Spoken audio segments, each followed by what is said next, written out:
dan cerita, Kembali lagi di channel YouTube Cerita Kita-Kita. channel yang akan membahas segala hal yang menarik, positif, dan inspiratif. Tentunya.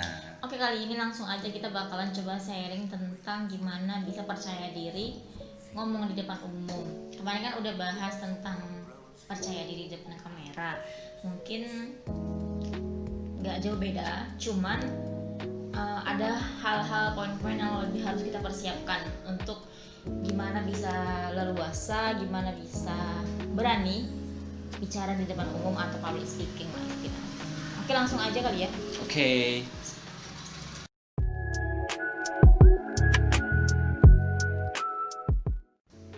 Nah, mungkin pertama kali kita bakalan coba sharing. Awalnya sih setiap orang nggak mungkin langsung percaya diri gitu ya untuk bisa tampil di depan umum. Mungkin kamu pertama kali tampil di depan umum tuh kapan gitu? Dan gimana rasanya? Kalau aku masih seingat aku tampil depan umum tuh sewaktu SD. Aku ada ikut lomba puisi. Lama banget. Fine. Ya kan? Iya udah. Awal kan cuma ngomong kan. Ya waktu kan kamu nanya tadi pertama kali. Ya waktu pertama kalinya aku tampil depan umum tuh depan banyak orang. Sewaktu SD, sewaktu aku ikut lomba baca puisi tingkat SD kalau tidak salah waktu itu. Ya aku lupa lah tahun berapa, udah lama juga kan. Lalu Nah, jadi sewaktu aku pertama kali muncul lah gitu di depan umum, bisa tampil di depan umum tuh, ya pasti aku grogi juga kan. Ada rasa malu dan sewaktu aku membacakan puisi itu aku ingat banget tuh sampai sekarang. Kan sewaktu lomba itu kita ada dikasih bahan puisinya, jadi kita itu seperti membaca teks karena mungkin masih tingkat SD kan, tidak hafal luar kepala gitu, ada teksnya dan kita baca puisinya. Nah, saking aku groginya dan malu karena mungkin pertama kali tampil di depan banyak orang, aku baca teksnya itu seperti aku ngulang-ngulang teksnya gitu. Ada bagian satu paragraf paling atas dan pas ketika aku masuk paragraf kedua, paragraf pertama itu aku baca lagi. Nggak mungkin kan, istilahnya pasti ada juri juga, nggak mungkin jurinya itu nggak tahu karena kan dia pasti mempunyai teks baca puisinya itu. Jadi setelah aku tampil baru aku sadar ternyata aku ngulang bacaan yang sama gitu. Tapi mungkin dari situ aku bisa jadi pembelajaran, setidaknya aku udah pernah tampil di depan umum dan untuk nextnya ke depannya aku bisa lebih baik lagi sewaktu aku tampil. jadi sampai saat kapan tuh merasa udah yakin, oh ya aku udah percaya diri nih gitu? Kapan kira-kira? Nah, sewaktu aku naik tingkat sekolah menengah pertama SMP, aku juga ada tuh ikut lomba-lomba segala macam dan salah satunya lomba puisi lagi. Memang nggak tahu sih entah kenapa, dulu waktu sekolah aku sering gitu ikut lomba puisi. Padahal aku nggak terlalu suka-suka banget, dan karena memang seiring berjalan waktu, karena aku juga sering dipanggil dan sering juga tampil depan umum, ya akhirnya memang nggak bisa dipungkiri kita belajar dari pengalaman ya kan. Pengalaman itu emang guru yang paling hebat lah. Walaupun sekarang pun mungkin aku masih proses belajar, tapi dari sewaktu SD, SMP dan masuk ke tingkat SMA, semakin banyak aku tampil di depan umum, semakin aku lebih percaya diri gitu, tidak gugup, tidak takut, dan pokoknya beranilah gitu tampil di depan umum atau depan banyak orang. Dan waktu masuk sekolah menengah atas SMA, situ kan udah mulai tuh kita sering dapat tugas dari guru per kelompok gitu, misalnya untuk mempresentasikan tugas ya kan segala macam. Nah, dari situ aku lebih bisa mendalami lebih kepercayaan diri aku itu di depan umum. Contohnya seperti misalnya aku sebagai moderator pembuka acara, istilahnya untuk membuka presentasi tugas tersebut, aku juga bisa menjalani itu sebagai narasumber dan segala macam. Jadi dari hal-hal kecil tersebut bisa menambah ilmu aku dalam lebih percaya diri lagi saat berbicara di depan umum dan tampil di depan publik.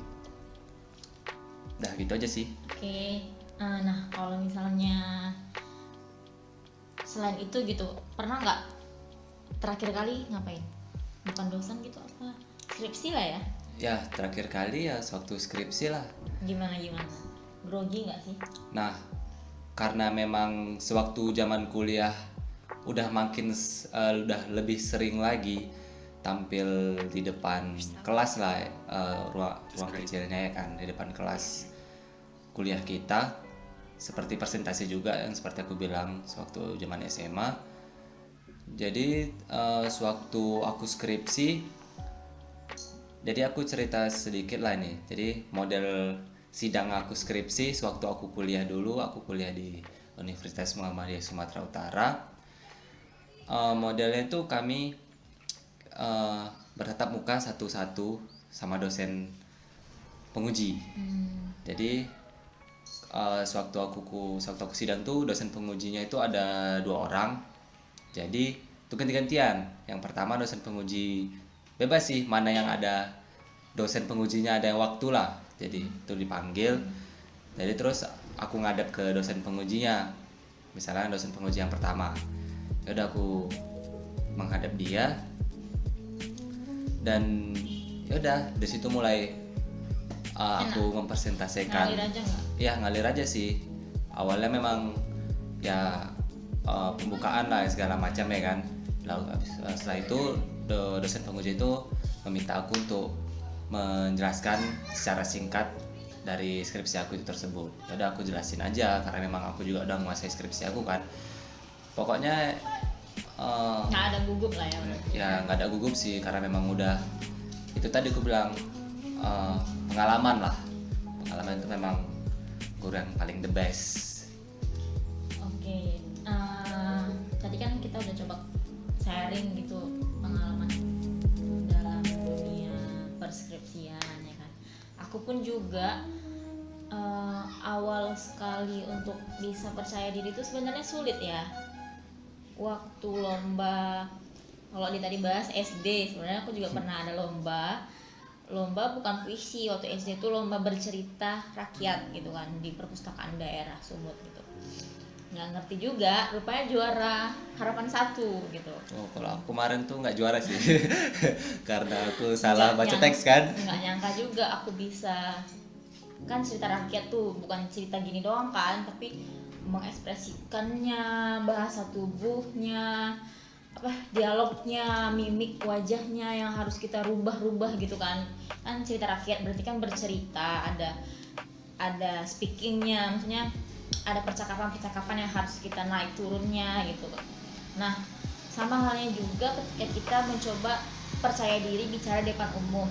Oke, katakanlah saat presentasi di depan kelas minimal atau saat lomba. Nah, aku juga pernah nih sharing, aku juga pernah lomba karya tulis ilmiah ataupun lomba esai gitu. Aku mempresentasikannya menggunakan slide PowerPoint. Di samping itu aku juga menjelaskan. Mungkin nanti di next video kita bisa sharing lebih dalam lagi mengenai tips and trick dari aku gimana bisa sukses saat lomba esai ataupun karya tulis ilmiah gitu, tingkat nasional gitu. Itu tuh bakalan kita bahas di video berikutnya. Nah, kali ini yang bakalan coba kita luruskan sekarang gimana caranya kita tuh bener-bener minimal percaya diri dulu gitu, sama kemampuan kita untuk bisa public speaking atau berbicara di depan umum gitu. Nah, yang pertama itu tipsnya dari aku tuh saat berdiri, saat itu juga di depan umum kita sendirian kan, aku selalu deg-degan, tanganku tuh selalu gemeteran, sampai detik ini tuh masih ada rasa jantungku tuh kayak berdegup kencang gitu, tetap aja gitu, walaupun aku udah yakin aku kita bisa, udah berpengalaman juga ya kan, walaupun aku udah yakin aku bisa, tapi ya itu bisa istilahnya diminimalisir lah dengan pengalaman itu tadi gitu. Dengan cara pertama tuh aku tarik nafas ya kan, terus aku sholawat gitu ya, sholawat, tarik nafas, mungkin itu yang bisa membantu aku tenang untuk untuk tenang supaya orang yang di depan itu tuh pasti mau dengerin aku gitu. Nah ya, Seperti itu. ada juga tambahan dari aku ini. Aku juga ingat ada wejangan gitulah dari salah satu dosen aku waktu di kuliah S1 dulu. Seperti yang Asri bilang tadi juga, seperti tarik nafas tuh kalau menurut aku sih sangat penting banget lah. Karena biar kita lebih gitu istilahnya, Ikhlas.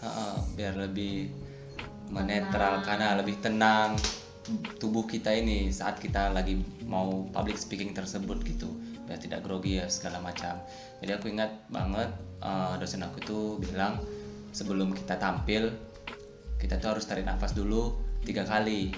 Tarik nafas dalam, habis itu keluarin perlahan-lahan, terus diulangi sampai 3 kali. Ya insya Allah rasa gugup dan rasa takut saat kita mau tampil tersebut bisa hilang lah gitu. Nah, tips yang kedua tuh apa kira-kira? Nah, ada tips kedua ini, kita harus tahu apa yang mau kita sampaikan saat kita berada di depan umum tersebut. Oh iya dong, pas sampai sana nggak mungkin harus ngeblank kan. Gue mau ngomong apa ya tadi ya gitu. Tapi emang sering sih begitu ya kan. Memang kita udah prepare banget nih. Nah masalah utama itu pasti yang balik ke grogi tadi tersebut ya kan. Grogi itu memang bisa bikin kita ngeblank tiba-tiba secara tiba-tiba. Jadi pokoknya intinya ya harus tahu. Harus tahu. Jadi, tips dari aku harus tahu apa yang mau disampaikan itu aku berlakukan untuk di semua hal. Mau itu saat lomba karya tulis ilmiah, lomba esai, ataupun bahkan lomba debat, ataupun saat presentasi di depan dosen gitu. Jadi, aku tuh mengkonsepkan 1 sampai 3 kalimat untuk opening sama closing gitu. Misalnya nih, kita kan dari mahasiswa Fakultas Hukum gitu kan.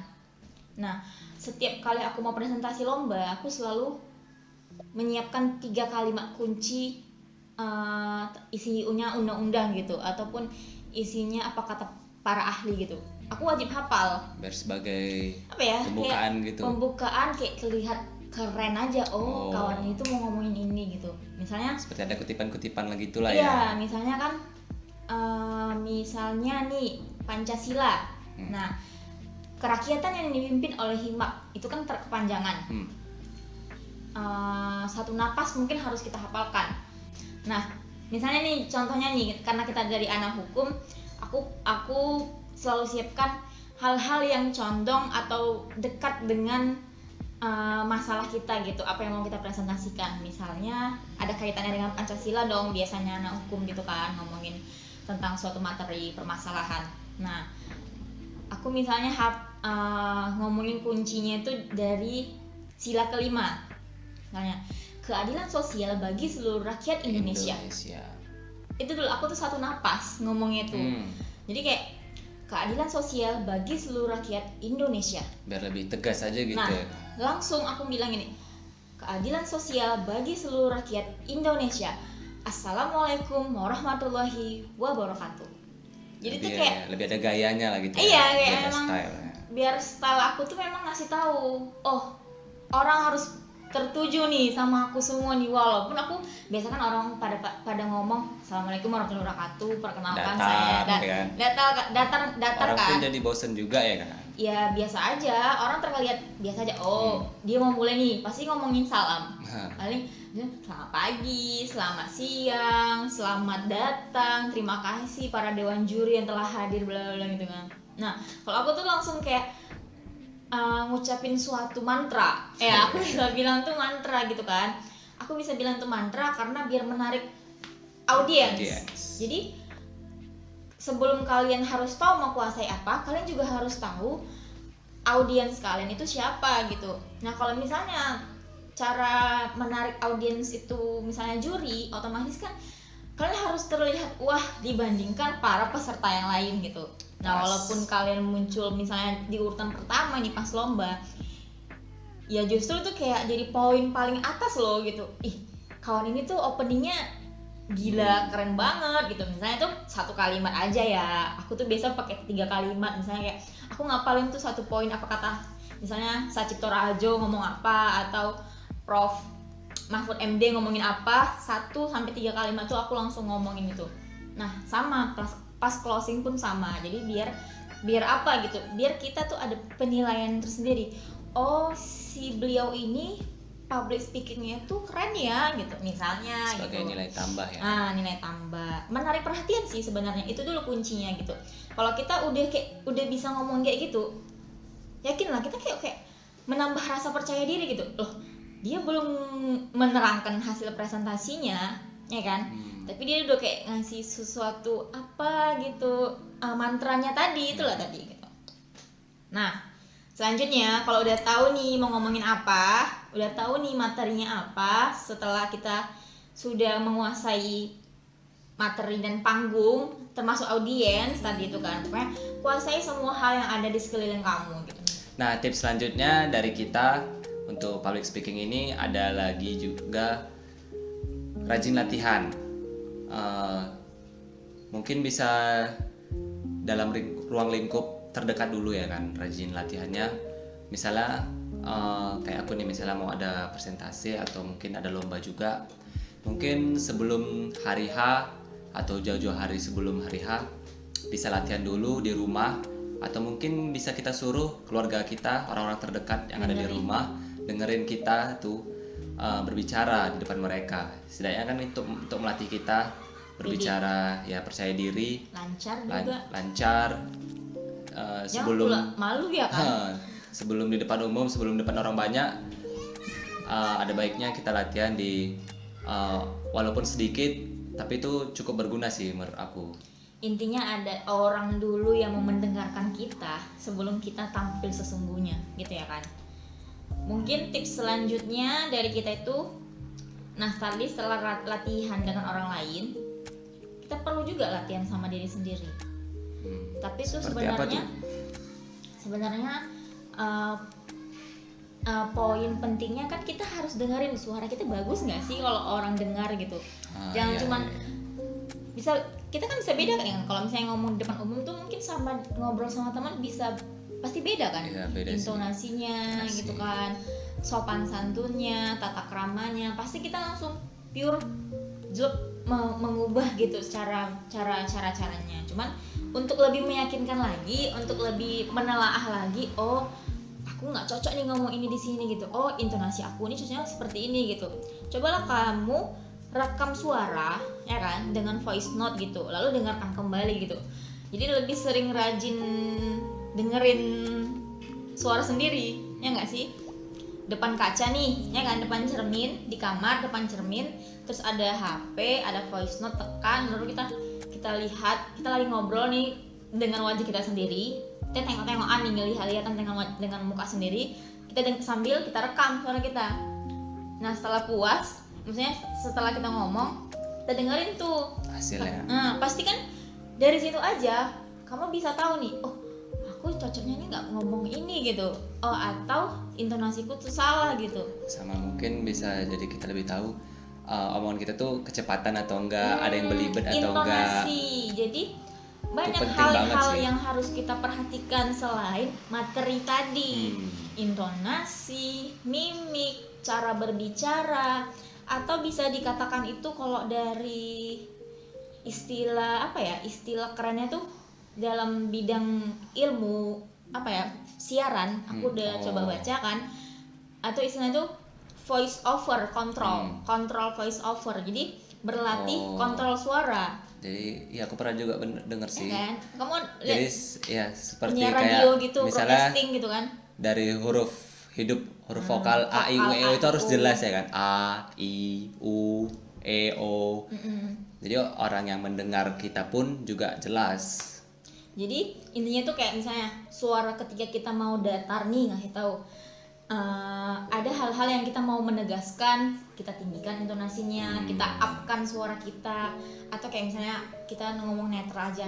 Jadi sebaiknya saran saya seperti ini, dewan juri gitu. Mungkin kita kan berharap biar konsentrasi kita lebih dalam, kita menggunakan suara deep kita nih, suara paling rendah kita gitu, atau pada saat ada nama istilahnya itu suara middle. Jadi kayak misalnya nih, menurut saya ketika kita gini, nah itu ada lagi pembaharuan dari intonasi kita. Nah, ketika up menegaskan, nah sebaiknya masyarakat dibantu oleh pemerintah. Jadi pemerintah nggak cuma gini-gini. Nah, itu kan kayak ada lagi kayak warna baru gitu kan, warna baru. Jadi juri ataupun dosen ataupun teman-teman kamu yang nontonin kamu saat presentasi, ataupun bahkan orang yang sama sekali belum kamu kenal, saingan nih ya kan saat public speaking ataupun pas ngisi seminar pun gitu, mereka pasti bakalan tertarik. Oh, dia ini ngomongnya tegas, mungkin ada sesuatu yang harus ditekankan. Pasti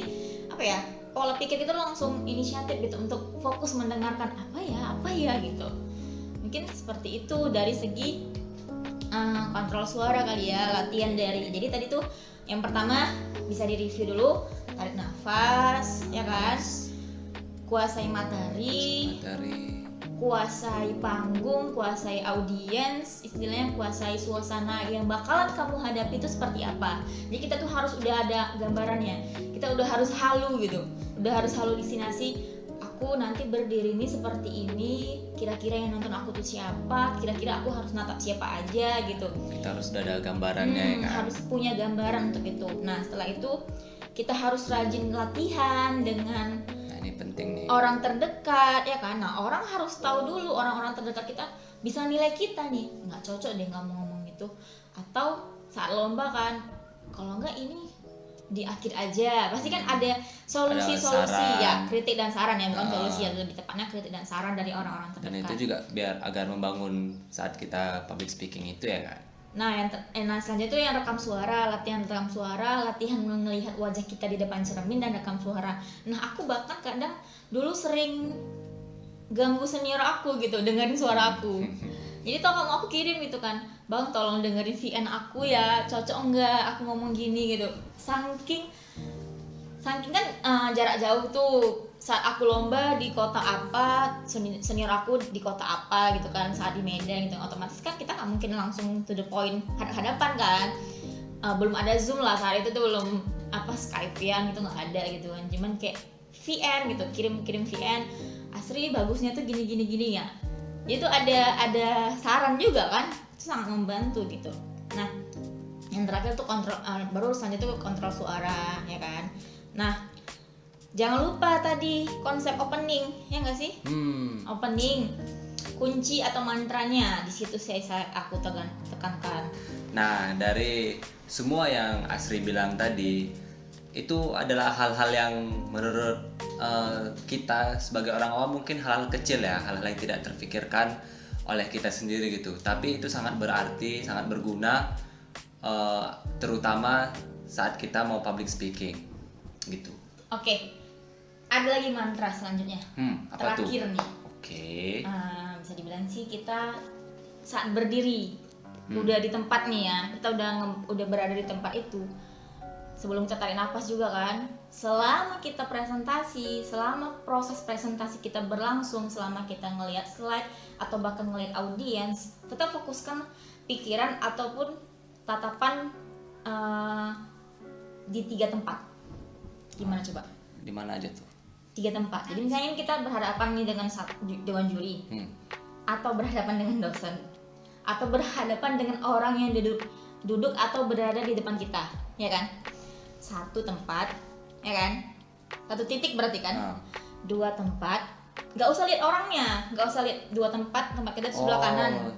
Jadi istilahnya kita mengalihkan perhatian kita gitulah ya, tapi jangan ke situ-situ aja gitu. Iya, tapi jangan lihat wajah orang. Ada orang-orang yang bisa blur kalau ngelihat wajah orang, gitu kan? Tiba-tiba kalau orang ya lumayan ngeselin ya. Tiba-tiba ngomong apa ya tadi gitu, tapi enggak. Buat 1 titik. Jadi saat kalian berdiri, siapkan 3 titik sebelum ngomong, sebelum mulai start. Titik yang wajib yang pertama itu dosen ataupun orang yang paling duduk di depan. Otomatis tuh orang-orang yang paling yang bisa menilai kita lah kan. Pasti orang-orang yang duduk di depan tuh kan orang paling terdekat yang ngelihat kita. Oh seperti ini pembahasannya gitu kan, si penilai gitu kan. Nah titik kedua itu orang yang di sebelah kanan kamu gitu, atau sebelah serong kanan kamu atau sebelah kiri. Kalau dari kamera kamu lihat ada apakah dinding, apakah gambar sesuatu pajangan gitu kan, tapi posisinya itu jangan mata orang gitu, atau mau ngatap sana aja tapi nggak ngelihat siapa-siapa. Bisa kalau kamu udah bisa fokus di situ pasti nggak bakalan ngeblur. Jadi gini, satu udah ngomong nih, kira-kira bisa ngomong satu paragraf atau 2 slide, 2, 3 gitu. Balik lagi 3, 4 gitu. Jadi tapi jangan cepet banget itu pengalihannya, gini gitu. Jadi pastikan setiap orang yang kita hadapkan, mata kita berhadapan sama pandangan kita di depan, bisa nangkep minimal satu kalimat yang kita sampaikan. Dan kita pun bisa lebih jadi relax juga ya kan, nggak Iya. tegang. Karena kalau misalnya Ada kita interaksi dengan suasana lah. misalnya kita hanya duduk tegak gini doang kan kayaknya kaku apa segala macam. Jadi mungkin seperti yang Asri bilang, jadi kita biar lebih merilekskan badan dengan memperhatikan hal yang lain gitu. Ini tuh aku pengalaman bener-bener yang kayak apa ya istilahnya, mencoba tetap gugup loh, asli megang mic aja tuh gini, tapi tetap jadi seperti ini, gini. Aku nggak ngeliat siapa-siapa, tapi aku ngeliat ke sana, Aku juga pernah ngerasain ngeliat ke sih, sini, ngeliat ke sini gitu. Tapi itu tadi harus pelan-pelan, jangan cepat-cepat mengganti-ganti gaya juga, maksudnya Ada pandangan temponya. juga ya. Nah yang terakhir banget, pas berdiri di saat sudah giliran kamu nih untuk public speaking atau saat seminar, sugestikan diri kamu tuh, saya bisa, saya hebat gitu, saya mampu, saya jago. Orang lain nggak ada apa-apanya. Yang saya sampaikan itu pasti mereka paham. Kayak misalnya itu sugesti aja, mantra-mantra gitu loh. Karena emang secara tidak langsung itu langsung ke transfer ke otak kita gitu juga ya kan. Jadi kita pun jadi pasti pas ngelakuin tampil depan umumnya Relax ya. pasti lebih perfect lah jadinya. Seperti itu teman cerita, jadi kita lebih relax. Mungkin ada lagi yang mau di-sharingkan kira-kira? Oke, kalau dari aku segitu aja. Pokoknya intinya hal yang sangat kecil tuh berguna banget saat kita mau tampil di depan umum. Hal-hal yang tidak kalian pikirkan sebelumnya. Dan jangan lupa pengalaman adalah guru yang terbaik. Ya, lebih banyak latihan, lebih sering aktif lagi, dan percaya sama diri sendiri, pasti semua tuh kecil, relax. Kamu bisa, kamu hebat, saya bisa, kita hebat. See you when I see you. Jangan lupa like, comment, subscribe, and share video ini. Semoga bakalan bermanfaat terus dan kita bakalan lebih sering, Lebih semangat lagi untuk update video yang lebih menarik lagi tentunya. Sampai jumpa di video berikutnya.